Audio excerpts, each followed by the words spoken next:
não somente em casa, não somente nos vizinhos, mas também nos inimigos, e vai falar da última parte da terra, ou seja, todos os confins até os confins da terra, em toda a parte da terra, aos 4 cantos da terra, vocês serão as minhas testemunhas.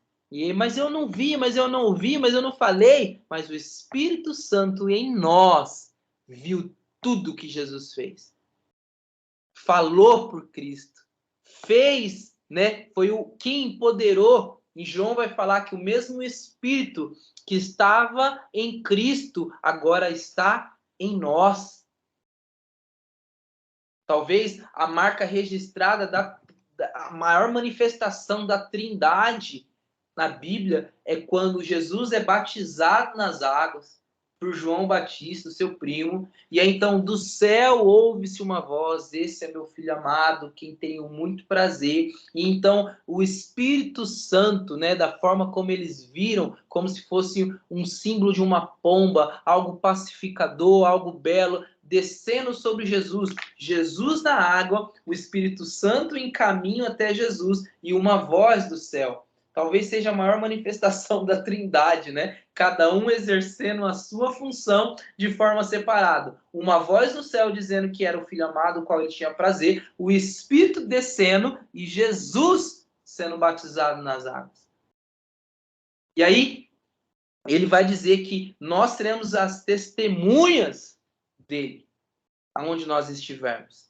Seja no sertão, seja aqui em São Paulo, no interior de São Paulo, onde eu estou, seja, né, em Recife, Olinda, seja onde nós estivermos, nós seremos as suas testemunhas.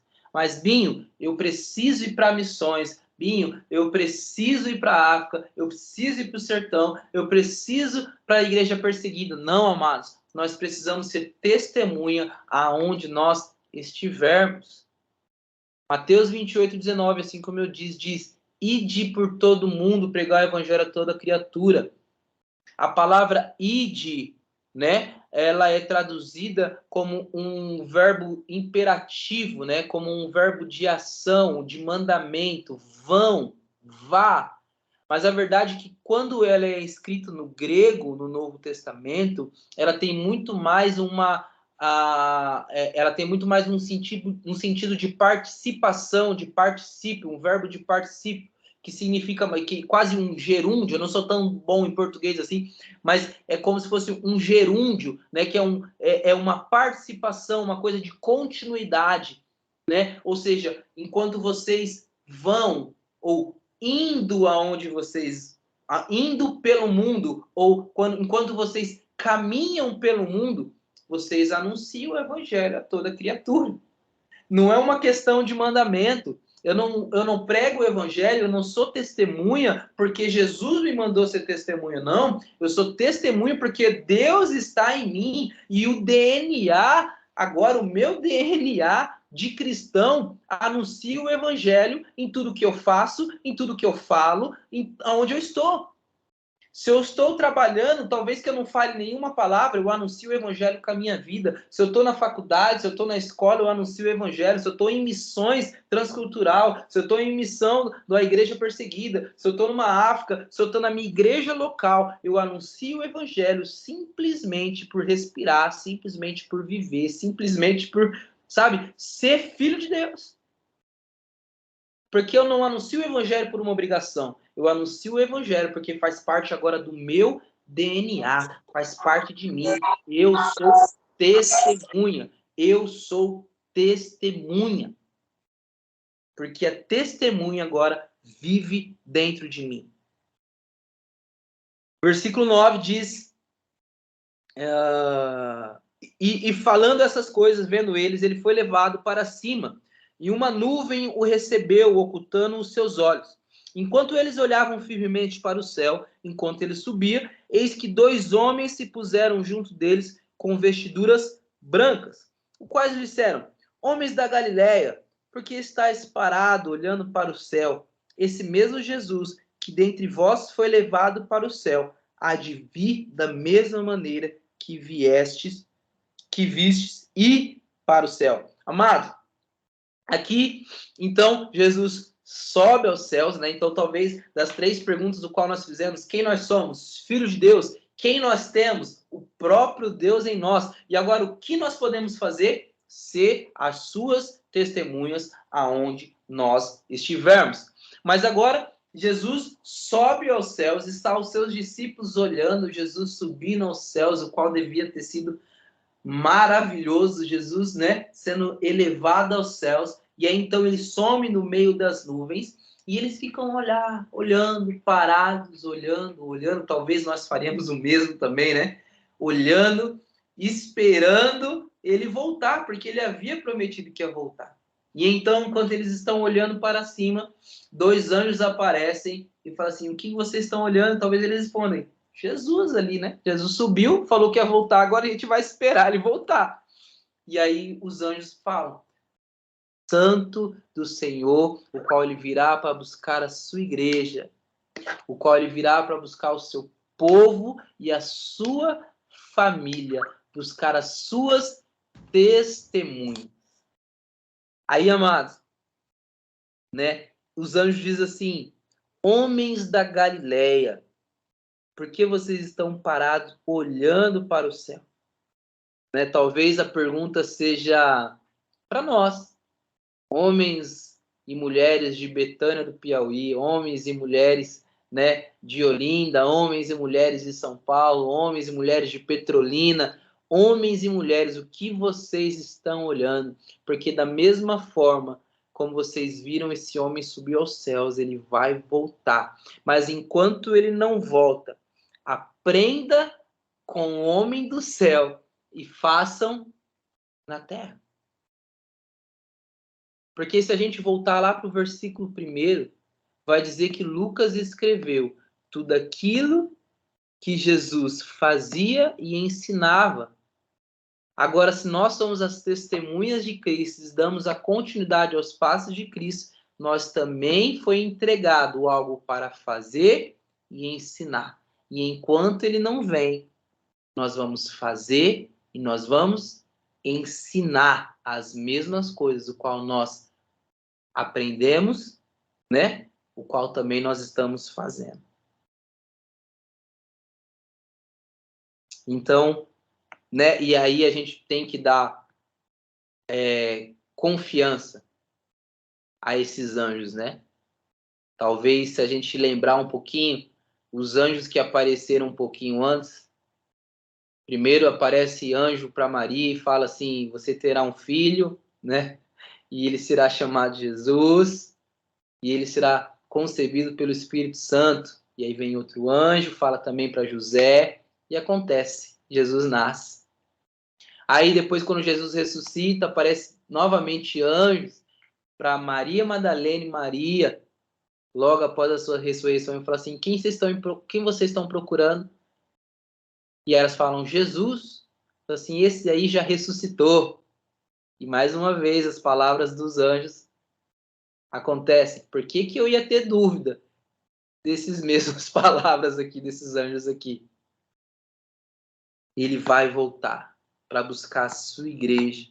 Nós vamos reinar com ele juntos para um lugar onde tem fome, não tem sede, não tem dor, não há sofrimento, onde todas as coisas serão resolvidas pela sua glória, para a sua glória. Amém? E aí continua, né? Então eles retornaram para Jerusalém, porque obedeceram ao mandamento de Jesus, do monte chamado das Oliveiras, o qual está perto de Jerusalém, uma jornada de um dia de sábado. E enquanto eles subiram para a sala superior, onde se encontravam com Pedro, Tiago, João, André, Filipe, Tomé, Bartolomeu, Mateus, Tiago, filho de Alfeu, Simão, o Zelote, e Judas, o irmão de Tiago, que também era irmão de Jesus. Todos esses continuavam unanimemente em oração e súplica com as mulheres e Maria, mãe de Jesus, e com seus irmãos. E só até aí o versículo 14, para a gente encerrar. Eles obedecem a Jesus, eles voltam para Jerusalém para esperar. Atos 2, a gente vai ter o cumprimento da promessa do Espírito Santo de Deus. Nós nem vamos ler, nós nem vamos estudar aqui hoje, mas nós conhecemos e sabemos que a promessa o qual Jesus havia feito para os seus seguidores, para os seus discípulos, o qual era necessário que ele fosse para que o Espírito Santo viesse, o qual era preciso esperar em Jerusalém, acontece. Mas antes disso, eles obedecem. Eles vão para Jerusalém e esperam para que a promessa se cumpra. E às vezes Deus está falando para nós, vão e esperem. Então, é o momento de obedecer, o momento de permanecer em obediência. E aí, então, o que eles estão fazendo? Eles não apenas estão esperando, mas eles estão em comunhão com os amados irmãos e também estão unanimemente, ou seja, todos juntos em oração e súplicas. Isso me faz entender que enquanto nós esperamos aquilo que Deus tem nos prometido, a sua volta, ou seja lá o que for que ele tem falado com a sua santa igreja, nós devemos continuar em comunhão e oração. Isso é inegociável. Comunhão e oração. Eu sei que por causa da pandemia que nós tivemos em 2020, todo o mundo, né? E isso afetou diretamente a igreja, né? Isso afetou diretamente as nossas igrejas locais e as igrejas espalhadas sobre a face da terra. O nível de comunhão foi se perdendo, né? Até hoje, algumas igrejas têm sofrido com a ausência da comunhão, com a ausência do corpo, da membresia, né, no local da igreja. Né? Alguns ainda sentem alguns medos, alguns se acostumaram com a nova forma de igreja, né, transmitida, a nova forma de ser igreja também através da internet. Isso é muito bom, isso é bênção de Deus.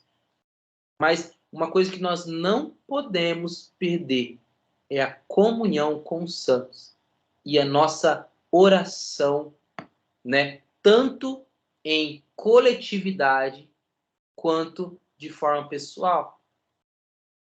Porque assim a igreja permanece e assim a igreja vai permanecer. Mas de tudo isso que nós falamos, de tudo isso que nós lemos, de tudo isso que nós conversamos, o que me pega, e talvez é realmente essa conclusão de tudo aquilo que eu falei, é que nós somos filhos de Deus. Nós temos agora o próprio Deus em nós, e nós somos agora suas próprias testemunhas.